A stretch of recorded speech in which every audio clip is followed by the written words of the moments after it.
Today's daf is daf Gimel, and we'll begin with Omer Rabbi Yirmiyah. This is another statement of Rabbi Yirmiyah, or others say Rabbi Chia bar Abba. Targum shel Torah, Unklis Hager Amara. Our Targum, which we call Targum Unklis, was authored by Unklis, but he was basing himself on his Rebbeim, two Tanoim, Mipi Rabbi Eliezer, Rabbi Yeshua. Those were his teachers. Targum shel Nevi'im, Yonasan ben Uziel Amaro, Mipi Chagai Zechariah Umalach. Yonasan ben Uziel was a student of these Nevi'im, and the Gemara points out that Yonasan ben Uziel did not hear directly from these Nevi'im. They were at the beginning of Bayis Sheni. He was a Talmud of Hillel HaZaken, who was at the end of Bayis Sheni. But rather he heard from his Rebbeim in the name of Agai Zechariah Malach. Now, what happened as a result of the Targum that was revealed by Yonasan ben Uziel? Nizdaza Eretz Yisrael Arba Meos Parsal, Arba Meos Parsal, the entire area of Eretz Yisrael shook. And Yotza Baskol v'Omra, the Baskol came from heaven and declared, Mihu Zeh Shegila Sisarai L'Bnei Adam. As if to say, this is a chutzpah that somebody revealed those secrets to man. Omad Yonasan ben Uziel Rak v'Omar, and he tried to defend himself and justify his translation of the Nevi'im and Kesuvim. Aniu shegilisi starecha l'bnei adam. It's me. I'm the guilty one. But kol v'yadu l'fanecha, you know God. Shalol l'fod li asisi came. I didn't do it for my honor, my glory. V'lo l'fod beis Abba, nor for the glory of my ancestors. Elo l'fodecha asisi. I did it for your common God. And why? Because these are mikros stupid. These are difficult verses to understand. And there'll be many dissensions and contentions about how to interpret the psukim. So my translation will be a final arbiter, so to speak. Be'od, now Yonasan ben Uziel, after having revealed the Targum of Nevi'im, now he wanted to go on in his project. But at this point, when we get the Ksuvim, to translate Ksuvim and make them accessible to the average person, that's not something that could be tolerated. Yotza Baskal v'Yomalo Dayech, enough. You revealed the Targum of Nevi'im. Do not reveal the Targum of Ksuvim. My time, and why? Why did the Baskal prevent him and block Yonasan ben Uziel from translating the Ksuvim? Because in Sefer Daniel, if you read into the words and interpret them on a deeper level, you will reveal the time that Mashiach will come. Now, let's just add two notes over here. One note is that the reason why Nizdaza Eretz Yisrael is because after the Targum was revealed, the people would no longer be moser themselves and give that extra effort to learn it as it used to be. That's one interpretation. Yeshua says no, that on Targum Nevi'im, since he was Mefarish, Farm Stumim, so that's already something very shaky, very radical, very revolutionary. It has its a sound wave, its waves that are generated. And that's because, says the Pnei Yeshua, we have a principle of Dvarim Shebal Peh Iyat HaRashaim L'Omram L'Ksav. So that violation, so to speak, was what caused the shakeup of Eretz Yisrael. Now, the Targum that we have on Ksuvim is not the Targum that Yonasan ben Uziel based on his Rebbeim on Tanoim. And in fact, he didn't write a Targum for Sefer Daniel because Yesh Bo Kates HaMashiach. there was one Tana who was way after Yonasan ben Uzziel, and he was Mitargim Ksuba.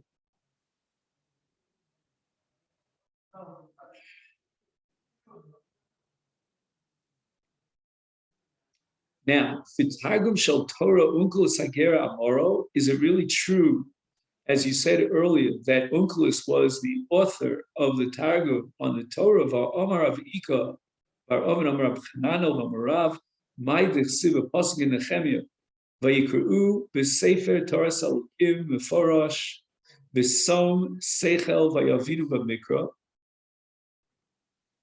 And now Rav Ika is going to take apart this pasuk piece by piece and interpret it. Vayikru b'Sefer Torah Salukim. They read the Torah, Zeb Mikra. That means reading the Torah in the original Lashon Kodesh. Meforosh Zed Targum. They set up a Meturgaman who would translate the Torah. Besom Seichel Elu Psukim. This means dividing up Psukim. Because if you don't divide up Psukim, you can come to misunderstand the text. They set it up in a way that you can really understand the Mikra by setting up the Mikra and dividing it up into verses. And the Maharsha points out that Ezra and Anshe Knesset Gedolah would be mitzayin where is a pasuk ending and where is the new pasuk beginning. Then vayavinu b'mikra elu pisuke or piske ta'amin, what we call trup, the pisukim negunim. That also is a very important aid to shed a light on the understanding of the mikra of the pisukim. The Amrilei, and according to another opinion, vayavinu b'mikra is elu hamisoros. That refers to chaseros and Yiseros. That's also going to shed a light on our understanding of the Torah. For example, the Gemara in Sukkah Daf Vav has a drush of the Sukkos, Basukos. One is Mole, two are Chaserim, and this teaches us Hechshes Sukkah B'Shalosh Defano. So, for example, Gemara Rosh Hashanah Nunei Chafei, that in the Parashat Modos it says 3 times Moadei Hashem Shetikru Osam, and the word Osam is written Chaser to teach us Atem, Afilu Shogigim, Atem Afilu Mezidim, Atem Afilu Mutim. And we have many such examples. In any event, from this brisa, we see clearly that the Torah was translated, the Targum of the Torah was back in the time of Ezra. So how could you now attribute the Targum of the Torah to Unkelos? And the answer is Chachum v'chazru v'yistam. They had forgotten the Targum that was translated during the time period of Ezra, and Unkelos and his Rebbeim went back and reestablished the Targum. Whereas Maishna Doraisa Dolos Daza, the land of Israel, did not shake, shudder when they translated the Torah. And the Nevi'ah is Daza, but when they translated Nevi'im, the earth shook. Toraisa Mefarsha Milsa, the Nevi'ah Ikar Milta, Mefarsha Ikar Milta, the Mistam. When it comes to the Torah, there are Dvarim Mefurash, explicit things. The Targum is not revealing something which is concealed, but in the case of Nevi'im, although some of the Psukim and some of the Dvarim in Nevi'im, you can understand them even without Targum.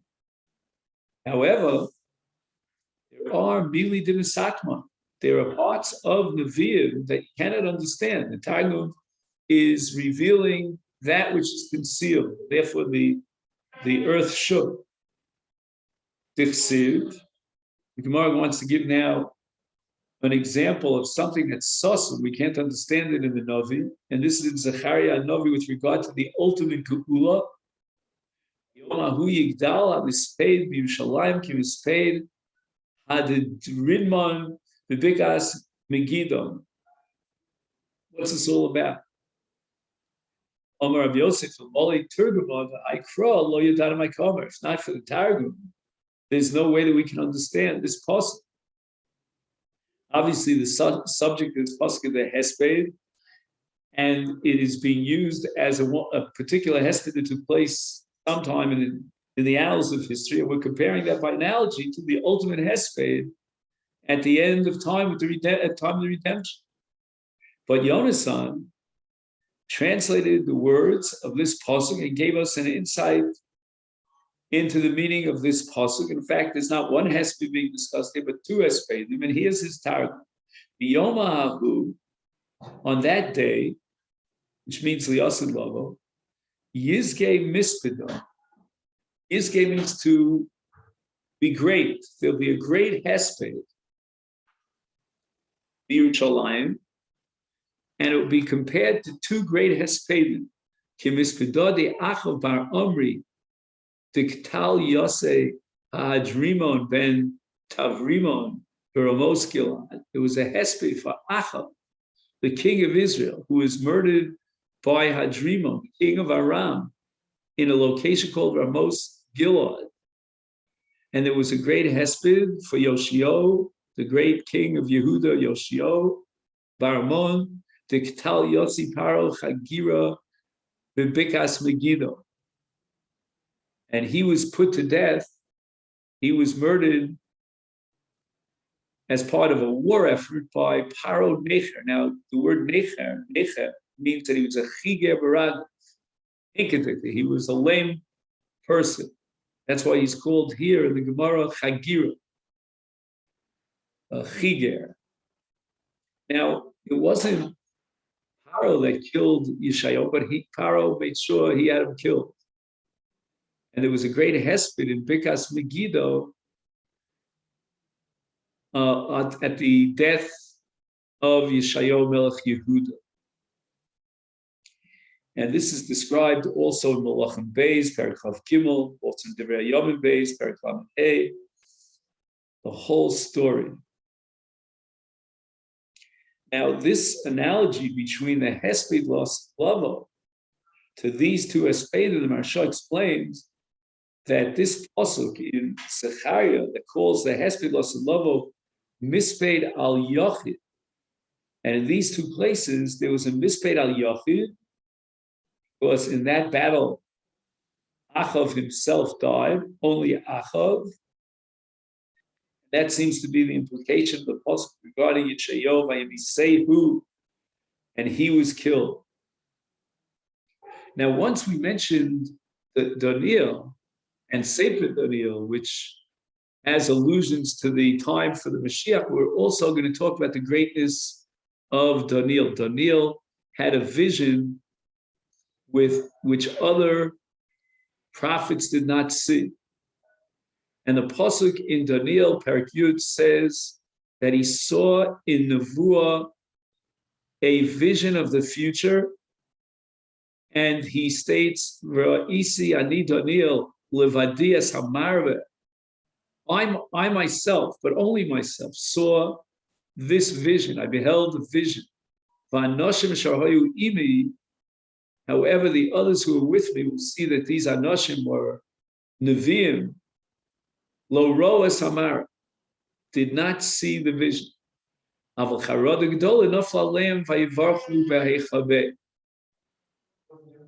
It was a tremendous fear that fell upon them, even though they didn't see the vision, and they ran for protection. Man ninu anoshim, who are these people who were together with Daniel but did not perceive the vision? Omer Rab Yirmiyah, Item Rab Chia bar Abba, the same tradition. Zech Hagai, Zechariah, Umalach. And the Gemara now makes a comparison between these three Nevi'im and Daniel. Inu, Hagai, Zechariah, Malachi, Adifa Mineh. In one dimension, they are greater than Daniel. The Ihu, but Daniel in another dimension, Adif Minai was greater than them. And the Gemara explains. Inu, Adifa Mineh, they, Chagai, Zechariah, Malachi, greater than Daniel, the Inu Nevi'eh. The Iu Lav Navi. A Navi has a shlichus. He's sent as an agent to convey a message to the people.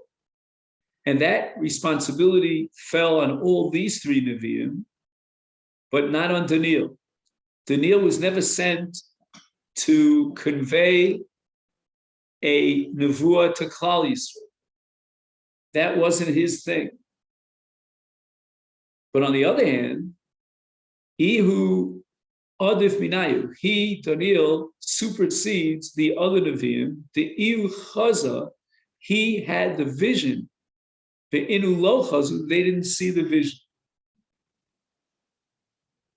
Now, Rashi points out that Daniel himself was also a Navi, but he was never sent to transmit his Nevuah to Klal Yisrael.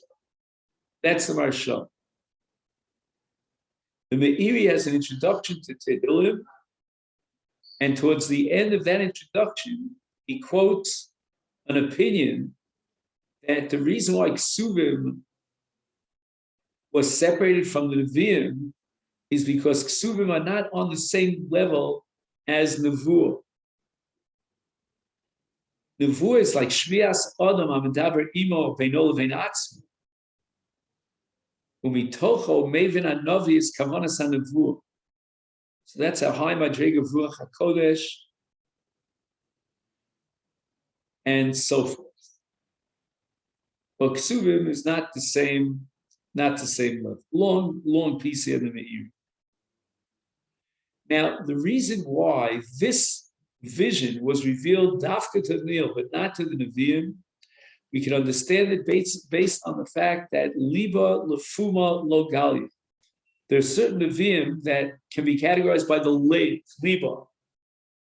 Their nevuah is meant to be kept close to their hearts. But there's another nevuah which is a bechina of peh. Peh means that their nevuah was transmitted to them so that they would transmit it through their mouth to the masses. Chages Chai Malachu were Nevi'im that was sent to Klal Yisrael, and they didn't get the nevuah of Keitz HaGeula because it was meant to be kept as a secret, and their purpose, their definition in essence, is to transmit. Daniel, on the end, he was the Bechina of Liba. He was not sent as a Navi to Klal Yisrael. He never had that level of responsibility, of a shlichus, that was a task on his shoulders. He didn't get that nevuah. What he received was, as we said before, a liba, and therefore it was not a public statement. The Gemara asks, since the other Nevi'im did not perceive that vision, my time abisiu, why does it say that they were so overwhelmed by fear that they ran by yichavu beheichaber? The Gemara says, they didn't see this vision, but the Sar Shalahem Barakia saw this vision, and therefore it impacted on them as physical beings, and they were overwhelmed with fear. We see from this, Haiman to be boys. If a person is overwhelmed by fear, gripped by fear, Afal Gav to Ilo Chazi, he doesn't see anything.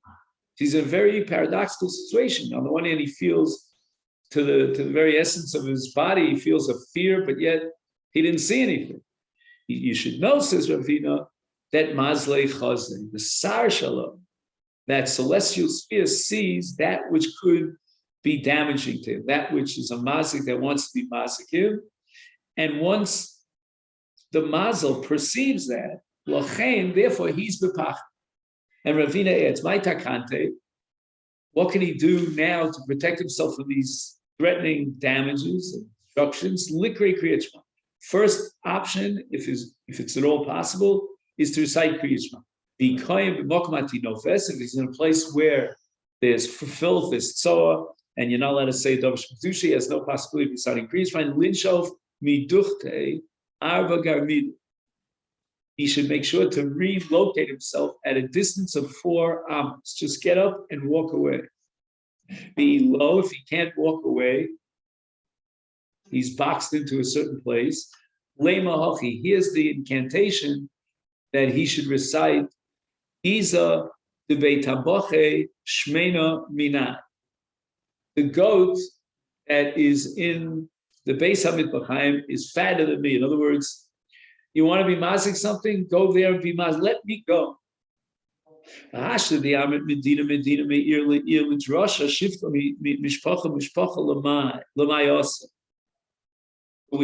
been darshaning the psukim in the 9th chapter of Esther, And we have to darshan mishpacha. What does that come to teach me?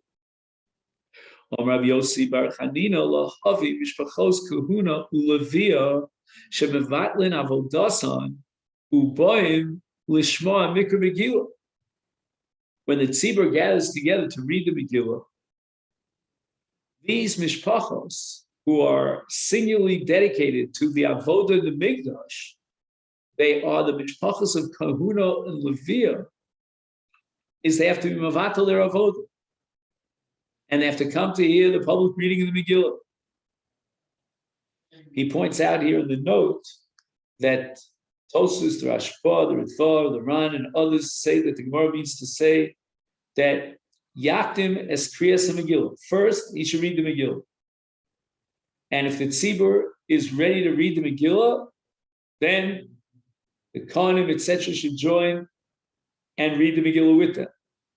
And that gives it a status of Kriya B'tzibur. Afterwards, they'll go back to their avodah and finish up what they were meant to do in the Beis HaMikdash. The Omar, Rabbi Yehuda, Amarav, Kohanim, Avodas, Levim, Duchanam, Yisrael, B'ma'amodam, Kulam, Mevatam, Avodasim, Yuboim, Lishma, Mikra, Megillah. So the Kohanim are busy in the avodah, the Levim are busy on the Duchan, that's where they sang to accompany the Krovas HaKarban. Yisrael are on the Anshe Mamod, for the Korban Talmud, and they are now fulfilling their agency and proxy for all of Klal Yisrael for Korban Tzibur, like the Talmud. But all of the above have to terminate their avodah and come to hear the Megillah reading. Tanya Nami Hachi, and that's how we learned it in a Brisa. Kohanim b'avodas levim duchanim Yisrael b'ma'amadim kulam mevatlan avodasam u'boyim l'shma mikra Megillah. Mikan samchu shel beis Rabbi, meaning Rabbi and his Talmidim saw that we should derive the following principle: shemevatlan Talmud Torah boyim l'shma mikra Megillah. That even if we have time that we've designated and set aside for the study of Torah, we have to be mevatel that for the sake of coming to hear Mikra Megillah. And how do we know this? Again, the Brisa was discussing avodah, but the answer is kal v'chomer avodah. Ma avodah shichabura mevatlinon is Talmud Torah lo kolshke. On the hierarchy, avodah is greater than Talmud, and yet they were mevatel avodah for the sake of Mikra Megillah. How much more so Talmud Torah, which is kal relatively in comparison to avodah? Certainly, they should be mevatel the Torah study for the sake of coming to hear Mikra Megillah. Gemara asks, avodah chamur be Talmud Torah? Your kal v'chomer is based on an underlying premise that avodah is more chomer than Torah, and if we mevatel avodah for the sake of Megillah, then how much more so we mevatel Torah? And then the Gemara is going to bring a whole shtickle Torah about Yoshua in the battles, in the course, in the context of the battles to conquer Eretz Yisrael. When he gets to Yericho, he has an encounter with a very gaunt, strange, mysterious person. And it says, "Vayehi b'yosi Yoshua b'Yericho, vayisai no vayar v'nei ish omed negdo." A very strange and awe-inspiring figure is standing right against him. And the next part of the passage says, "Charbo shlufa b'yodo." He's banishing a sword. And vayelch Yeshua elu vayom lo halonu atoim litzarenu. Are you with us, or do you represent the enemy? Vayomer lo ki ani sar tzva Hashem ato basi. Emphasis on ato now with an ayin. I now came. And I am a malach, and vayipol Yoshua upon haaretz vayishtach, and Yoshua bows down. First, the Gemara goes on a little bit of a tangent. How is it that Yoshua speaks to this gaunt figure, this mysterious malach at night? For Omer Rabbi Shua ben Levi, also liyodam shitei tzol lechaver b'layla, chayshinun shemeshedu.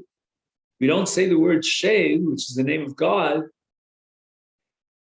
at night, because right when you're greeting your friend, because we're always afraid that maybe this person that you think you're seeing is really a shade, and you cannot mention the name of God in the presence of a shade.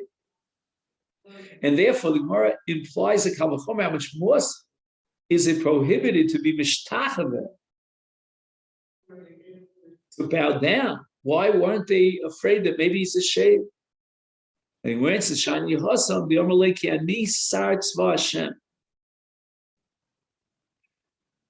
Once Yoshua heard the words coming out of the mouth of the Malach, identifying himself as Sar Tzva Hashem, at that point Yoshua was calm. He knew for sure this is not a shade. Where it says Vidilma Mishakri, maybe the shade is lying. Gmiri Delo Mafki Shem Shamayim Levato. We have a Vesores that shadim would not be Motzi Shem Shamayim. Yani Sar Tzva Hashem. So it was crystal clear to Yoshua that this was a malach and not a shade. A shade does not say the name of God. Amalo, the malach says, Yoshua, Emesh, yesterday, Bein Arbayim, towards the evening, B'taltem Tomid Shel Bein Arbayim. You did not bring the carbon Tomid, Bein Arbayim, and that's not something good. Lo hoyelachem lishtahos b'marav ha'ir el-lachsar ulahakir v'skarban atom she'ein zman mincha b'layla. The critique here is that you shouldn't have delayed your return to the machna where you could be makriv a carbon tumid, and you were busy like laying ambush, but we don't have milchama at night, so therefore this was the time to bring the carbon tumid. You were mavatal the carbon tumid. And furthermore, the achshav, now at night, when it's not time for, there's no battle going on at night, bitaltem talmud Torah. You should have gone back into the machna and dedicated yourselves to Esek HaTorah. Amalo, Yoshua tried to figure out exactly what was bothering the Malach. Al Eza Mihen Bos. Which of these two Averos